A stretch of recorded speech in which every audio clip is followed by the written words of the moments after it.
The Republic of Kenya is a constitutional democracy. It is a country governed by the rule of law. The parameters within which the country is governed are well set out in the Constitution. We have elected and appointed leaders. All leaders in the Republic of Kenya who are elected swear to uphold the Constitution. On the top of this leadership is the President of the Republic of Kenya. Beneath the President of the Republic of Kenya are several state officers who also swear to uphold the Constitution. The Chief Justice of the Republic of Kenya is one of the appointed state officers. He also swears to uphold the Constitution. All advocates, upon their admission, swear to uphold the Constitution and the rule of law. In the recent past, it has been the order of the day for the government to abrogate the Constitution, to disobey court orders, and to govern in a manner likely to suggest that the Constitution and the rule of law is a great inconvenience in their operations. It is almost 6 months now since the High Court directed the President of the Republic of Kenya to swear in 41 judges recommended for appointment by the Judicial Service Commission. The dereliction on the part of the President of the Republic of Kenya has two consequences. One, it indicates that his legal advisors, and this particular case we're talking about the Attorney General and the Solicitor General, are either giving him the wrong advice or he has refused to listen to their correct advice. It doesn't really matter what of the two is the case, because the position is quite clear.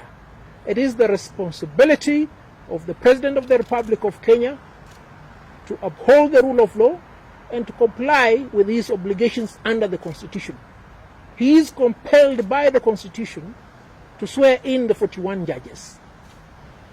The failure on the part of his two advisors is one that we as the Law Society of Kenya propose to remedy. In a resolution of the Council of the Law Society made on the 11th of May 2020, the Council unanimously resolved to initiate proceedings to remove the Attorney General and the Solicitor General from the list of advocates. What is the consequence of this action? It means as soon as we remove them from the list of advocates, they will cease being advocates of the High Court. And if they cease being advocates of the High Court, they also automatically cease being the Attorney General and the Solicitor General. And if they continue in office, then the President will be having laymen or quacks as his legal advisors. Today the Council also had another meeting in which we have resolved to draw up a charge sheet which shall be forwarded to the Attorney General and the Solicitor General, requiring them to answer within 7 days and demonstrate why they should not be removed from the register of lawyers in Kenya. A trial will be conducted by the membership of the Law Society of Kenya in an AGM that will be constituted, when these two advocates will be given an opportunity to tender their defense, and the members will give them a hearing and make a decision whether or not to remove them from the register of advocates. What about the President of the Republic of Kenya? A few days ago, the President of the Republic of Kenya indicated that we are in a constitutional moment which necessitates that we remove the cancer that is in the current constitution.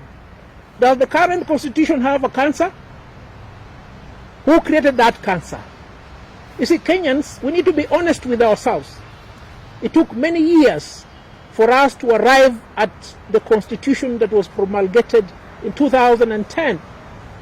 Now we're being told there is need for us to remove the cancer. No, there is no cancer. There is an attempt here to remove the brain from the body. And the brain is the transformative, progressive constitution that we have. And we must say this without any fear of contradiction. The government of President Uhuru Kenyatta has been built on the foundation of disobedience of court orders. And if a leader can tell his people that he wants to change the constitution, a constitution which, from the experts, does not suffer the malady of reform, but suffers the malady of implementation, then there is a big problem. I want to state also that on the 11th of May, the Council of the Law Society of Kenya resolved unanimously, the ones you're seeing here, save for two who are either in Nyanza, Nakuru or Malindi, that we petition the National Assembly and the Senate to initiate proceedings for the impeachment of the President of the Republic of Kenya. Because we cannot have somebody who has taken the oath to govern in tandem with the Constitution who fails to perform his duties under the Constitution. We'll therefore proceed in the manner in which we've indicated. We'll commence with the removal of the Solicitor General and the Attorney General from the list of advocates, and thereafter we'll petition the National Assembly and the Senate to impeach the President of the Republic of Kenya. Now, the responsibility of undertaking the trial of the President of the Republic of Kenya is bestowed upon the legislature. You've seen the manner in which the legislature has acted lately. The legislature has been weakened substantially because the executive wants to have control of the other two arms of government. The executive wants to have control of the judiciary, which they have weakened. They want to have control of the legislature, which they are trying to do right now in what is indicated to be a preparatory process towards amending the Constitution. We want the people of Kenya to understand that the person who has the oversight over the executive, and in particular the president, is the legislature. And as and when we submit a petition to the National Assembly, Kenyans must hold their elected representatives to account. Ensure that you're a member of National Assembly, ensure that you're a member of the Senate, gives you a correct account as to why they don't want to take action against the president. This we must do, because Kenyans, if we fail to take action, we are likely to go back to the bad days, the days of the 80s, the days of the 60s, 70s and the 90s, where Kenya was governed as if it was somebody's property. That we should never allow. You've seen our colleagues in the United States of America rose up and protested, their slogan being Black Lives Matter. What matters to Kenyans?